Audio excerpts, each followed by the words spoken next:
জানিয়ে দেব সর্বশেষ আপডেট বাংলা সংবাদের শুরুতেই শিরোনাম। আমেরিকা ও জাতিসংঘের হস্তক্ষেপে যে কারণে হাসিনা সরকার ক্ষমতা ছাড়তে বাধ্য। এরপর থাকছে গণতন্ত্র প্রতিষ্ঠায় পুনরায় নির্বাচনে আন্তর্জাতিক মহলের চিঠি। সবশেষে দেখবেন 1 মাসের মধ্যে ক্ষমতা ছেড়ে দেশ থেকে পালাবে হাসিনা সরকার, থাকছে বিস্তারিত প্রতিবেদন। এতক্ষণ শুনছিলেন সংবাদ শিরোনাম, এখন থাকছে বিস্তারিত। গত 1 দশকে শেখ হাসিনা এবং তার আওয়ামী লীগ বাংলাদেশের মানুষের রাজনৈতিক অধিকার এবং নাগরিক স্বাধীনতাকে অবনতির দিকে নিয়ে গেছেন। শেখ হাসিনার নেতৃত্বে আওয়ামী লীগ বিরোধী দল সাংবাদিক এবং সুশীল সমাজ গোষ্ঠীর উপর দমন-পীড়ন বাড়িয়েছে। মত প্রকাশের স্বাধীনতাকে রোধ করার জন্য পশ্চাৎপদসরণের মূলক আইন প্রবর্তন করেছে এবং সরকার বিরোধী সমাবেশগুলোকে ব্যাহত করার প্রয়াস জারি রেখেছে। মানুষের দৈনন্দিন জীবনে অনুপ্রবেশের জন্য ইন্টারনেটের ওপর নিয়ন্ত্রণ এই অপব্যবহারের প্রতিফলন, যার জেরে 2014 সাল থেকে ফ্রিডম হাউসের ফ্রিডম ইন দ্য ওয়ার্ল্ড এবং ফ্রিডম অন দ্য নেটিজেন্স উভয় ক্ষেত্রেই বাংলাদেশের স্কোর কমপক্ষে 10 পয়েন্ট কমেছে। 2024 সালের জানুয়ারিতে নির্বাচনী জালিয়াতির অভিযোগের মধ্যে প্রধানমন্ত্রী শেখ হাসিনা টানা 4র্থ মেয়াদে নির্বাচিত হন। আওয়ামী লীগ সরকার ধীরে ধীরে সমালোচকদের বিরুদ্ধে ব্যতিক্রমী পদ্ধতি অবলম্বন করে তার লড়াই জোরদার করেছে, যার ফলে দেশে গণতন্ত্র ইতিমধ্যেই ভঙ্গুর এবং সুশীল সমাজের কাজ করার ক্ষমতা কার্যত মুছে ফেলা হয়েছে। তবুও আওয়ামী লীগের আরও 5 বছরের শাসনের পটভূমিতে পরিবর্তন অত্যন্ত গুরুত্বপূর্ণ। নিম্নলিখিত 3টি ক্ষেত্রে বাংলাদেশে অধিকার ও শাসনের দ্রুত পতন হচ্ছে এবং সুপারিশের পথ ক্রমে বন্ধ হয়ে যাচ্ছে। বাংলাদেশে 2023 সালের সাইবার সিকিউরিটি অ্যাক্ট, আগে ছিল ডিজিটাল নিরাপত্তা আইন বা ডিএসএ, অনলাইন অভিব্যক্তিকে ব্যাপকভাবে সীমাবদ্ধ করছে। বেড়েছে নজরদারি এবং সেন্সরশিপ। বিগত বছরগুলোতে এই আইনের অধীনে সরকারের সমালোচনাকারী হাজার হাজার মানুষকে তুচ্ছ অভিযোগে গ্রেফতার করা হয়। 2018 সাল থেকে সাংবাদিক ও লেখক সহ প্রায় 4000 ব্যক্তিকে এই আইনের অধীনে অভিযুক্ত করা হয়েছে, যাদের মধ্যে প্রায় 40% বিরোধী দল বিএনপির রাজনীতিবিদ ও সাংবাদিক।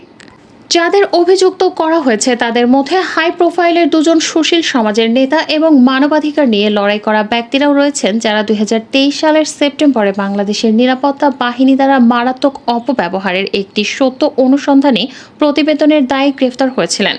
উল্লেখযোগ্য, ডিএসএ এবং সিএসএ উভয়ই যথাক্রমে 2018 এবং 2024 সালে উত্তেজনাপূর্ণ নির্বাচনী প্রচারণার কয়েক মাস আগে পাশ করা হয়েছিল। উভয় আইনি সাংবিধানিক অ্যাক্টিভিস্টদের মনে হয় ধরাতে এবং সেলফ সেন্সরশিপের ব্যাপক সংস্কৃতির দিকে পরিচালিত করে। এই ভয়ের পরিবেশ 2024 সালে নির্বাচনের আগে উন্মুক্ত রাজনৈতিক বিতর্কের শর্তকেও ক্ষুণ্ণ করেছে। ডিএসএ এবং এখন সিএসএ এর অধীনে যে কোনো অনলাইন তথ্য অপসারণ এবং ব্লক করার আদেশ দেওয়ার অনুমতি দিয়েছে সরকার। নিউজরুমগুলোকে ক্রমবর্ধমানভাবে সেলফ সেন্সর করার জন্য চাপ দেওয়া হচ্ছে, কারণ সরকারি কর্তৃপক্ষ তাদের ওয়েবসাইট থেকে সংবাদ নিবন্ধগুলো সরানোর দাবি করেছে। বিদেশে মানবাধিকার আইনজীবী ও কর্মীদের হয়রানি ও ভয় দেখানোর ক্ষেত্রে সরকার তার সীমানা অতিক্রম করেছে। বাংলাদেশের কর্মকর্তাদের নিযুক্ত করা হয়েছে, যারা দমন-পীড়ন ও হয়রানির মাধ্যমে বিদেশি সমালোচকদের মুখ বন্ধ করার চেষ্টা করছেন।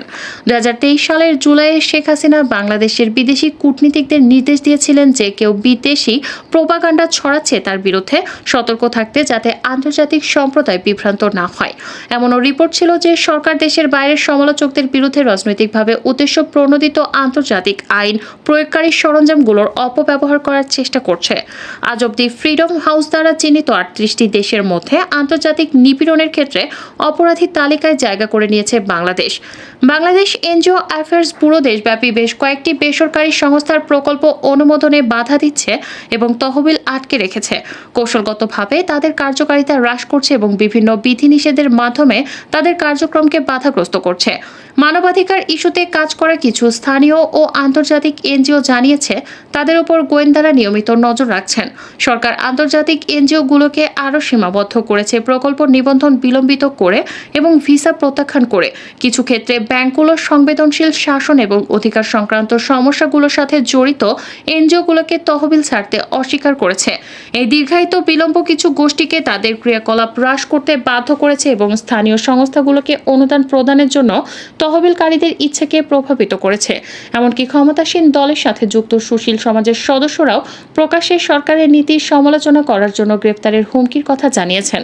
এনজিওগুলোর ওপর দমনপীড়ন বাংলাদেশে মানবাধিকার এবং শাসনকে প্রশ্নের মুখে দাঁড় করিয়েছে। দেশে কি ঘটছে সে সম্পর্কে ব্যাপকভাবে ফিল্টার করা প্রতিবেদন তুলে ধরা হচ্ছে আন্তর্জাতিক শ্রোতাদের কাছে। ফলস্বরূপ দেশে মানবাধিকার সংক্রান্ত উদ্বেগ এবং আন্তর্জাতিক শ্রোতাদের দ্বারা বর্তমান চ্যালেঞ্জগুলোর সমাধানের প্রস্তাব সম্পর্কে ভুল বোঝাবুঝির সূত্রপাত করছে। সাবেক পুলিশ প্রধান বেনজির আহমেদের সম্পদ ক্রোকের আদেশ এবং তার বিদেশে চলে যাওয়া নিয়ে আলোচনার মধ্যেই জানা গেছে যুক্তরাষ্ট্রের চাপে সরকার দুর্নীতির বিরুদ্ধে বড় ধরনের পদক্ষেপ নিয়েছে। সরকার ও আওয়ামী লীগের গুরুত্বপূর্ণ পদে থাকা একাধিক ব্যক্তির সঙ্গে আলাপ করে জানা গেছে দুর্নীতি, মানবাধিকার ও গণতন্ত্র প্রশ্নে যুক্তরাষ্ট্রের সঙ্গে আওয়ামী লীগ সরকারের সম্পর্কে যে টানাপোড়েন চলছে তা থেকে উত্তরণের প্রথম ধাপ হল বেনজিরের বিরুদ্ধে ব্যবস্থা গ্রহণ। যুক্তরাষ্ট্রের সঙ্গে সম্পর্ক উন্নয়নের মধ্য দিয়ে ক্ষমতায় টিকে থাকার জন্য পর্যায়ক্রমে এমন আরও কিছু ব্যক্তির বিরুদ্ধে ব্যবস্থা নিতে পারে সরকার। দোদণ্ড প্রতাপশালী ছিলেন পুলিশের সাবেক মহাপরিদর্শক বেনজির আহমেদ। তার বিরুদ্ধে দুর্নীতির অভিযোগ ও হাজার কোটি টাকার সম্পদের তথ্য প্রকাশের পর একা হয়ে পড়েছেন তিনি, চলে গেছেন পরিচিত গণ্ডির বাইরে। তবে বেনজিরের অবস্থান নিশ্চিত হওয়া গেছে, বেনজির এখন দেশে নেই।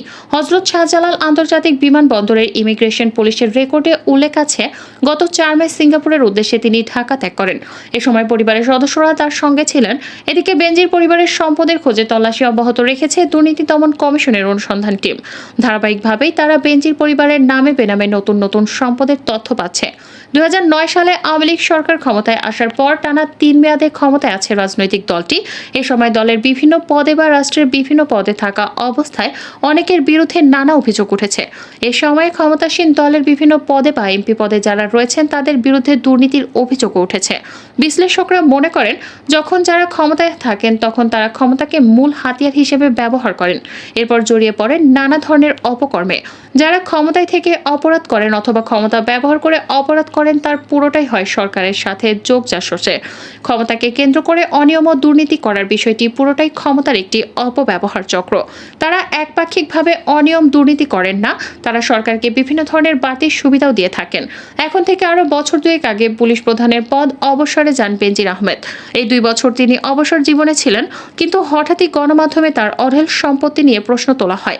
একইভাবে সাবেক সেনাপ্রধান জেনারেল আজিজ আহমেদের বিরুদ্ধেও দুর্নীতির অভিযোগ উঠেছে, যে অভিযোগ যাচাই বাছাই করেছে দুদক।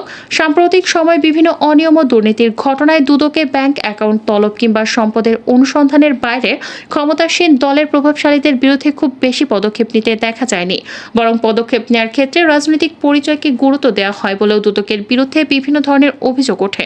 সাবেক পুলিশ প্রধানের বাইরে কয়েকজন মাধ্যম সারির কর্মকর্তার বিরুদ্ধে অভিযোগ উঠলেও তেমন কোনো ব্যবস্থা নিতে পারেনি স্বায়ত্তশাসিত এই প্রতিষ্ঠানটি। নানা ঘটনায় বারবার আলোচনায় এসেছিলেন সম্প্রতি নতুন করে বিতর্কের মুখে পড়া পুলিশের সাবেক আইজিপি বেনজির আহমেদ।